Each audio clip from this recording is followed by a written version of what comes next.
BRS పై నిప్పులు చెరిగారు Congress senior నేత జగ్గారెడ్డి. సంగారెడ్డిలో తన ఓటమి కోసం 60 కోట్లు ఖర్చు చేశారని ఆరోపించారు. డబ్బులు ఉంటే తాను గెలిచేవాడినన్నారు.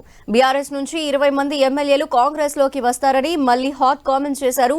కూలిపోవటానికి ప్రభుత్వం మేడిగడ్డ పిఎస్ కాదంటూ ఫైర్ అయ్యారు జగ్గారెడ్డి. నువ్వే ఓడిపోయినావు, మా ఎమ్మెల్యేలది నువ్వేం చేయగలుగుతావు అని ఆయన ప్రశాంత్ రెడ్డి అన్నాడు. ప్రశాంత్ రెడ్డి మీ హరీష్ రావు దగ్గర కాళేశ్వరము మేడిగడ్డ పైసలు ఉన్నాయి, సంగారెడ్డికి 60 కోట్ల రూపాయలు మీరు పంపించారు, మీ క్యాండిడేట్ గెలిచాడు. నా దగ్గర 60 కోట్లు ఉంటే సంగారెడ్డి నీ టీఆర్ఎస్ క్యాండిడేట్ డిపాజిట్ కూడా రాకుండే.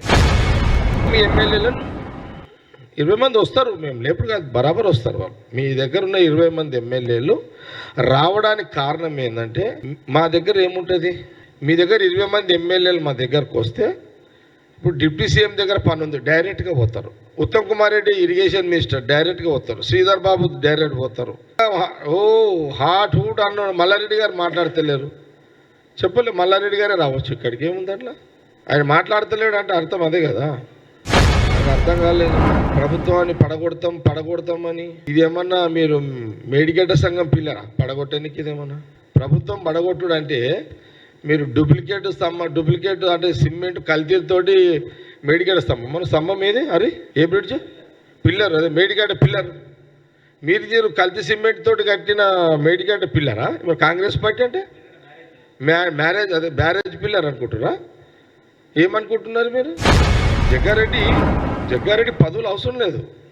కాంగ్రెస్ పార్టీలో నేను ఒక వెపన్, నేను ఒక ఆయుధాన్ని కాంగ్రెస్ పార్టీలో. ఈ ఆయుధానికి గుర్రాలకు లేదు, ఏమి పోస్టులు అవసరం లేదు. దీనికి ఆయుధమే.